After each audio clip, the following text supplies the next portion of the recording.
បាទជំរាបសួរបង stock ថ្មីបាទ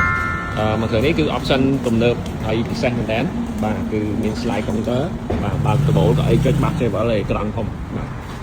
អញ្ចឹងសម្រាប់ឡានមួយគ្រឿងនេះគឺឆ្នាំផលិត2012បងឲ្យចំពោះ option គឺយើងអាចហៅថា Deluxe Solar បាទ option Deluxe Solar ជាប្រភេទឡានយើងទិញមកបាទឡានតាមផ្ទះបងបាទគឺជាប្រភេទឡានដែលគេប្រើគេអត់ទុកចោលអត់អីទេបាទហើយសម្រាប់បងដែលគាត់ចង់រំលោះបាទឥឡូវយើងមានពីរលក្ខខណ្ឌណាបងគឺល្អមែនតើបាទគឺរំលោះជាមួយធនាគារក៏បានរំលោះជាមួយឃ្លាំងក៏បានដែររំលោះជាមួយធនាគារបងមានមុនតែ 10% ឬក៏ចង់សិក្សារំលោះ 100% ក៏បានបាទប៉ុន្តែបើសិនជាបងអត់ចង់រំលោះជាមួយធនាគារបាទអត់ចង់សិក្សាចំណាយពេលច្រើនឬក៏ឆែក CVC អីទេបាទគឺបងអាចលុបមួយឃ្លាំងតបានបងមានមុនតែ 30% នៃតម្លៃឡានបងអញ្ចឹងវាស្មើនឹង 5700 បាទ 5700 គឺបងអាចដកឡានយកទៅប្រើបានភ្លាមៗបាទហើយរយៈពេលបងអាចយកបានរហូតដល់5ឆ្នាំចន្លោះពី1ឆ្នាំដល់5ឆ្នាំបងផ្ដាច់ឡើងដើមអីគឺសេរីបងបាទបងផ្ដាច់ឡើងដើមអីគឺសេរីហើយសម្រាប់ឡានគ្រឿងនេះគឺ auto check វាបានបន្ទុកខ្ពស់មែនតើបងគឺបានរហូតដល់76បន្ទុកបាទហើយចំណុចពិសេសមួយទៀតបងបាទគឺកញ្ចក់វាមានលេខតួបាទលេខតួបងអាច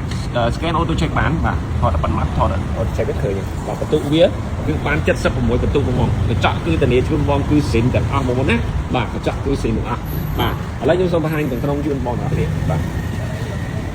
កន្លកលៀតអីគឺនៅថ្មីបងដៃជើងអីគឺនៅថ្មីស្អាតបាទរូបភាពគឺធានាជូនគឺមកពីអាមេរិកមកគឺឡានមូលបាទអត់បុកអត់ប៉ះអត់ច្រេះទេបងបាទនេះមកជាមួយនឹងក្រង់ធំបងណាបាទហើយមាន slide counter ពុកស្បែកកោតស្បែកដៃកោតអីគឺស្បែកស៊ីនទាំងអស់បងបាទស្អាតសំណុំបងធានាជូនគឺឡានមូលអត់បុកអត់ប៉ះអត់ច្រេះអត់កាត់តស្ងើដូចបងនេះបាទរូបភាព auto check គឺយើងមានជូនបងទាំងអស់បាទ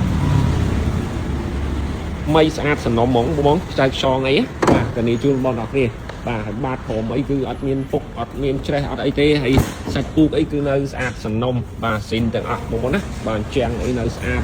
ស៊ីនទាំងអស់បងបាទនេះបង option 4គឺមានកៅអីចុចបាទបែបនេះបាទបាស JBL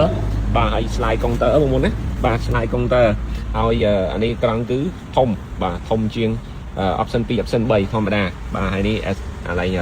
head up display របស់វាបាទ slide counter យើងអាចសេរីពលឺបាទតម្លើងតម្លាក់អីបានអស់បាទនេះបាតក្រមបងបាទហើយស្បុកឃុំអីគឺសិនទាំងអស់បងណាបាទអត់មានស្បុកឃុំតៃវ៉ាន់អត់អីទេបាទអញ្ចឹងសម្រាប់ព័ត៌មានបន្ថែមបងចង់ឆាតសួរព័ត៌មានពាក់ព័ន្ធនឹងការរំលោះ